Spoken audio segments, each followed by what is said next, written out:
The last call from Route 666. Route 666 once stretched through New Mexico, Arizona, and Utah. Locals didn't call it by its official name. They called it the Devil's Highway. Between the early 1990s and early 2000s, dozens of drivers vanished along this road. Most cases were labeled accidents. Some were labeled disappearances. One case, however, still haunts investigators.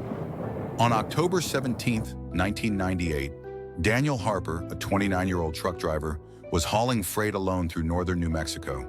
His CB radio transmission logs show his final message at 1:12 a.m. At first, he sounded calm. "Road's empty. Feels like I'm the only one out here tonight." Minutes later, dispatch heard his voice again. This time it was shaking. "There's someone standing in the road. I can see their shape, but there's no face." Dispatch told Daniel to slow down and keep driving. He went silent. At 1:19 a.m., New Mexico State Police received a 911 call. The caller was Daniel. He whispered, "They're walking beside my truck now. They don't have eyes. Please tell my wife I didn't stop." The line stayed open for 43 seconds. Investigators later confirmed that only breathing could be heard, followed by a sound described as metal being dragged across concrete. Then the call ended. The next morning, Daniel's truck was found parked neatly on the shoulder. Engine off. Keys still in the ignition. There were no signs of a struggle, but along the side of the trailer were deep, hand-shaped dents, as if something had been walking beside the truck, gripping the metal. Daniel Harper was never found. Let me ask you something. If you were driving alone at night and heard footsteps matching your speed beside your vehicle, would you stop and look or keep driving no matter what? Tell me in the comments. The House That Watched Back, Illinois. In 2006, Emily and Robert Keene purchased a modest home in Joliet, Illinois. It was quiet, safe, and strangely cheap. The real reason for the low price was never disclosed. From the first night, Emily felt something was wrong. Not outside the house, inside it. Lights turned on by themselves. Rooms felt warmer when empty. Their dog refused to go near the basement hallway. Then the breathing started. Not voices, just slow, steady breathing, coming from the walls. One afternoon, Emily noticed something strange behind a framed photo. A small, perfectly drilled hole. They removed more frames. Every room had one. Robert tore into the basement drywall. Behind it was a narrow crawl space stretching throughout the entire house.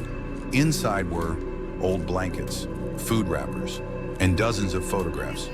Photos of Emily, sleeping, showering, standing in the kitchen. Some were taken from inside the bedroom. Police were called immediately. They searched the house. No one was found. That night, Emily refused to stay. Robert stayed behind.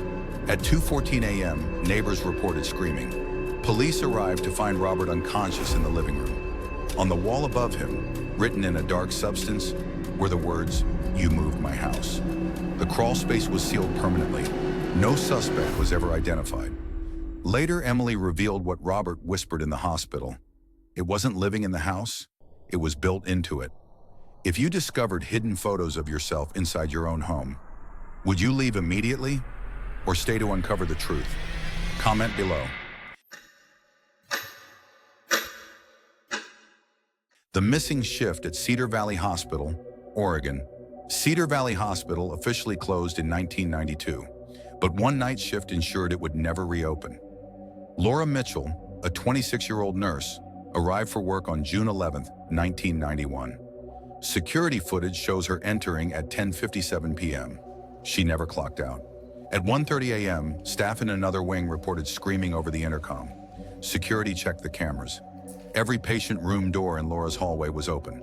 Patients stood completely still, facing the nurse's station. Laura was nowhere to be seen. At her desk, investigators later found a tape recorder.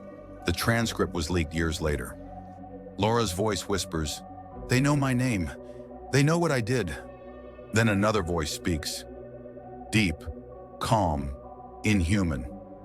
She agreed to stay. The tape ends. Laura Mitchell was declared missing. The psychiatric wing was sealed off permanently.